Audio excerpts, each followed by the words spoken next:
Hi, this is Scott Garibay, and today I'm going to be talking about Dungeons & Dragons and the new 2018 Aquaman film, and specifically the lessons that I believe are contained within the Aquaman film for sound storytelling, specifically within Dungeons & Dragons games, and that's what I'm going to talk about today. All right, so let me preface first, there are spoilers for Aquaman 2018 in this content. All right, so I'm going to talk a little bit about my experience on why I saw the Aquaman movie. My plan was to not see the Aquaman movie, but I did. So I'll explain the journey it took me to get there. All right, so I'm a huge Batman fan. I absolutely love Batman. I think he's really awesome, and I've collected Batman for a long time in comic book form, and I would also even collect Justice League, Justice Society, anything Batman was in, I collected it. And not every title, but the main titles and certainly the large crossovers. And I always kept kept abreast of what was happening with Batman. And I still buy comic books to this very day, and specifically Batman comic books, and quite a few Marvel lines. All right, so with that said, I care deeply about specifically Batman. Well, what's recently happened with the DC movies is, I know I'm not alone with this, but I've just been going to movie after movie after movie, and I feel very strongly that Warner Brothers really just is not hiring anyone who really cares about comic books. And so when I go to these DC films, it really feels like someone who really doesn't care about comic books and read as minimal as possible are producing and making and acting in, and like every single DC film to me just feels like now, and this is a change from the Nolan Batmans. I'm a huge fan of the Nolan Batmans, but everything since then has just felt to me like this is a whole lot of people who really don't like or even detest comic books making comic book movies, and I feel like I can just smell it. Like it's comic book movies being made by people who just do not like comic books. And I think that's the difference between DC and Marvel. I really feel like Kevin Feige at minimum understands comic books and has a respect for the source material at some level. And I just feel like that respect for the source material at some level simply doesn't exist anywhere within Warner Brothers, and I think it's seen in every single film. Now, with that said, because Batman is Batman and he's in the Justice League, I've seen all the films to date, within the DC canon, but it was getting to the point where I was like, this is becoming painful. I don't enjoy this. And so I really thought about skipping Aquaman, but I said, oh look, hey, there's Jason Momoa. It looks like they're trying hard. I'm going to go ahead and see Aquaman. But then I swiftly changed my mind when Warner Brothers hired James Gunn off of the Guardians of the Galaxy title to work on, when he was fired off of the Guardians of the Galaxy movies by Disney. James Gunn was fired for cause. He was fired. He was removed from the properties. I'm not sure if it was for cause. Maybe that's not correct. But so James Gunn was. Disney said, "Hey, overall, I think what they were saying was, we have our movies." Our superhero movies are for families, and you are not a family. Your content, we are deeming it that that the origin of your content, your idea, the overall origins of some of the origins of your content are not family friendly, and we don't think that vibes with our brand, and so we're gonna disconnect you from the Marvel films. I 100% agreed with that, and I think. Once what was found out, from the James Gunn event was found out, I was like, yeah, that I don't want to see any more of those. I don't want to see any more James Gunn films within the Marvel property. Period. Done. End of sentence. Right. And the reason why is I have a strong belief that comic book movies are for all ages, and that families should be able to go see these movies together. And it's just my opinion. I know people disagree, and but I also even think that the market is starting to show that this is correct. This is how, there's never been a rated R film that's made $1 billion ever that was rated R. within the comic book vein. There have been multiple family-friendly comic book properties that have. So when DC hired James Gunn, I felt that DC was saying, listen, you have a family out there, you have a family of 6, our movies are not for you, we want to make super adult, high NSFW superhero movies.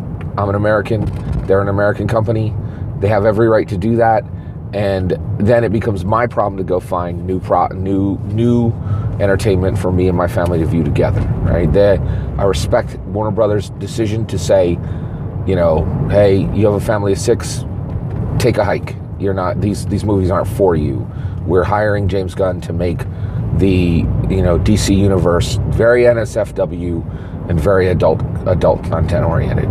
They have every right to do that, and I then own the burden of finding new material to take my family to, because I'm not going to take them to see DC films, right? So like the way we normally do it is we'll go see these big budget movies at a matinee on a Saturday morning.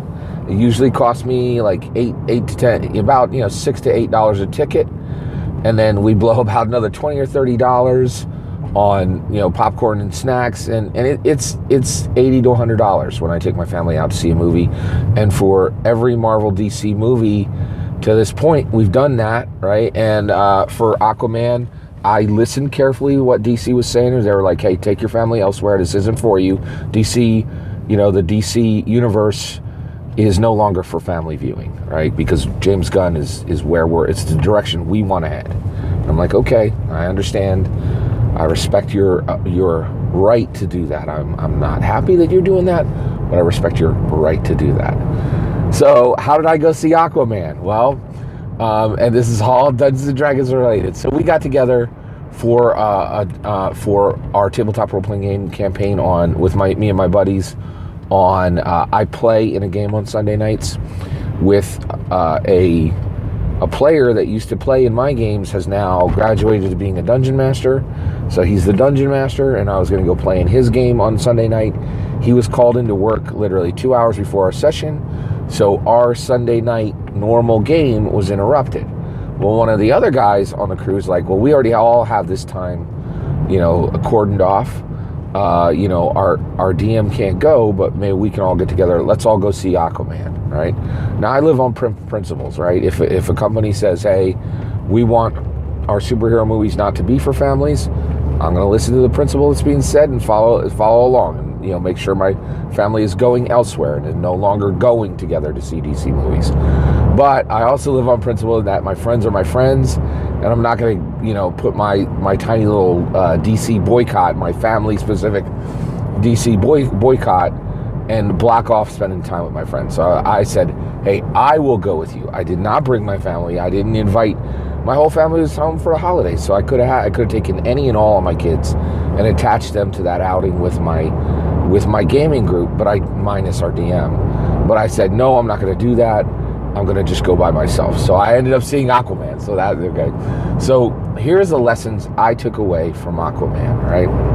And that last part is just, in my opinion, live on principles, and you stack your principles accordingly, which can be challenging at times, right?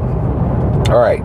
So having watched, oh, by the way, my overall rating for Aquaman is 2 out of 5 stars. All right. So with that said, here's the lessons I think are contained within Aquaman. So first, some good, right?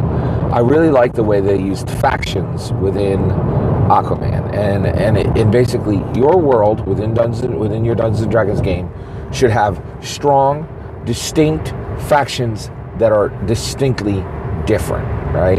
And DC has accomplished this, right? Within the Aquaman movie, you have Earth, you have Themyscira, and you have Atlantis.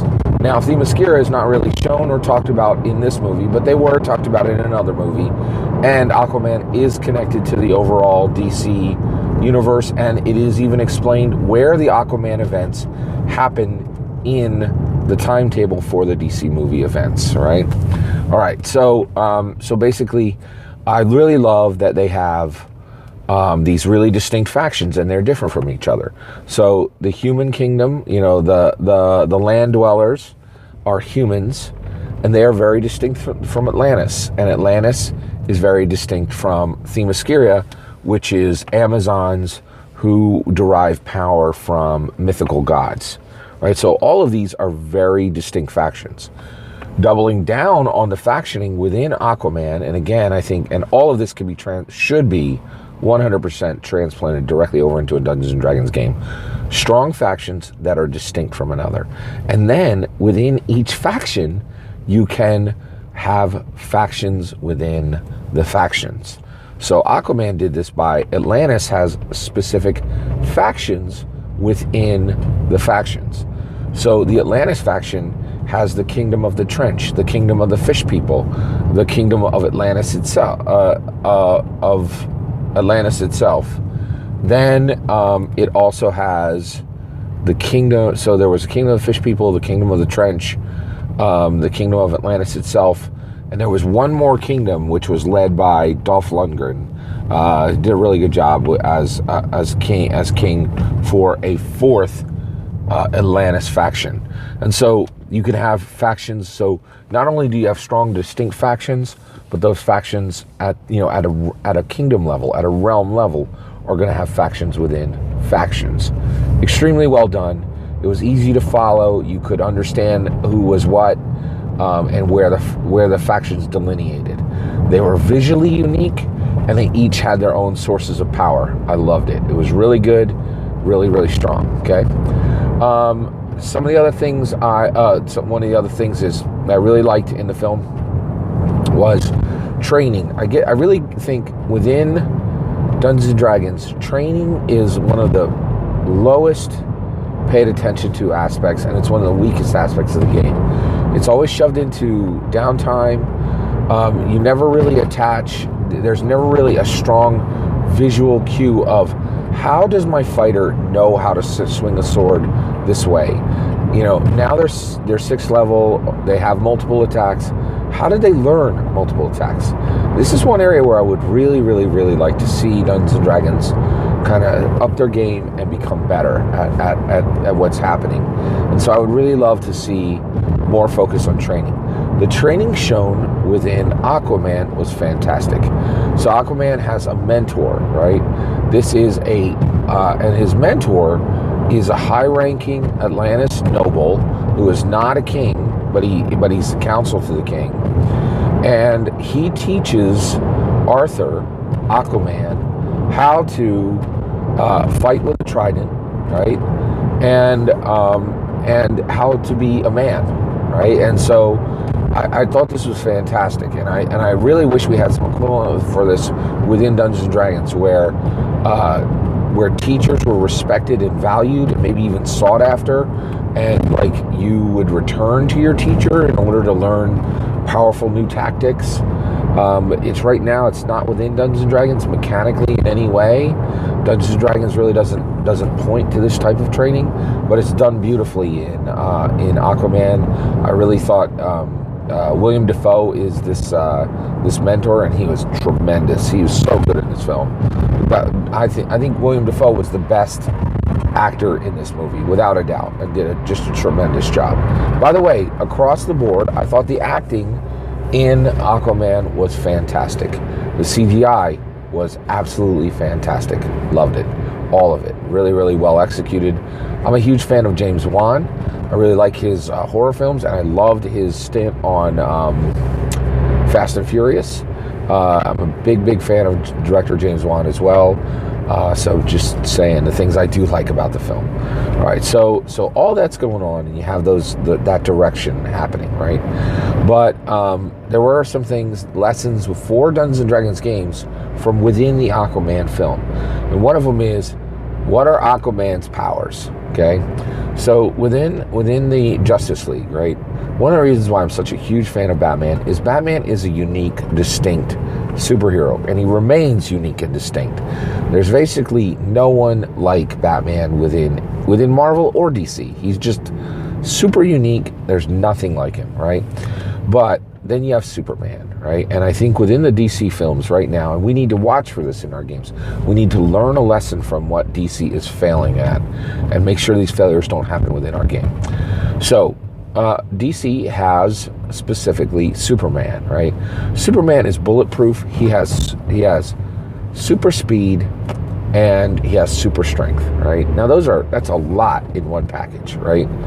And he can fly, right? It wasn't enough to leave Superman with those powers. Every single one of those powers has been attached to Wonder Woman now. Like her being an Amazon and having a lasso of truth and having her own distinct story wasn't enough. She had to be made into Superman and have exactly the same skill set. Super strength, super speed, the ability to fly. The ability to fly is more limited in Wonder Woman, but there are, without a doubt, portions of the film where she's flying, right? At least gliding. Being bound to the earth is no longer a problem for that character because she can leap so far and all this kind of thing. So you have, and bulletproof. So every single one of these has been placed onto Wonder Woman. And there's just a point where you're like, that's not a good idea, right? Superman is his own unique power source. He's his own unique character. And taking his power set and putting it onto every other, onto multiple other superheroes is a bad idea. And it is 100% done. I would say it's about 95% done in Aquaman. All right, excuse me, by the way. All right, so here's why. So you have, now, so where do we see this in Aquaman? Aquaman is bulletproof. He gets shot multiple times. It appears to take no damage. He has super speed. Now, granted, his super speed, because actually he has super strength, which turns into a leap or turns into him moving forward so fast that it looks like super speed, right? And because he has super strength, he leaps out of different points and it looks like he's flying, right? So you have bulletproof, super strength, flight, and I think there was one more in there, but it's all exactly the same superpowers as Superman. And this drives me crazy. I'm like, Aquaman is not Superman. He's not. He is not bulletproof. He doesn't have super strength. He doesn't have flight. And it is incredibly aggravating to me that the Superman power source is being mapped onto every single character except Batman, right? And super speed, that's right. So that was the last one. And Aquaman shows at multiple times super speed. Definitely in the water shows super speed. There's even times outside of the water where what he's doing appears to be super speed, superhuman. And I'm just like, it's not necessary. It's not necessary. It's very poor storytelling, and it really aggravates me, right? So this is the biggest thing I did not like about Aquaman, and my issue with it was I really felt that DC added these points because they were like, Aquaman has been laughed at for many years. Let's make him exactly like Superman, and then everybody will respect him. And guess what? DC, that's not how comics work. And so we, as Dungeon Masters, we need to learn the lesson that DC refuses to learn, and that is, do not make the major power characters of your factions the same. Differentiate their power sets. Make sure that they are distinct in skill, distinct in ability, distinct in character, and that they are unique. So that is my take on what lessons can be removed from Aquaman 2018. I'd love to know your thoughts on the film and what lessons you think can be removed from Aquaman 2018 to be put into our Dungeons & Dragons games. Please consider liking and subscribing, and have a wonderful day.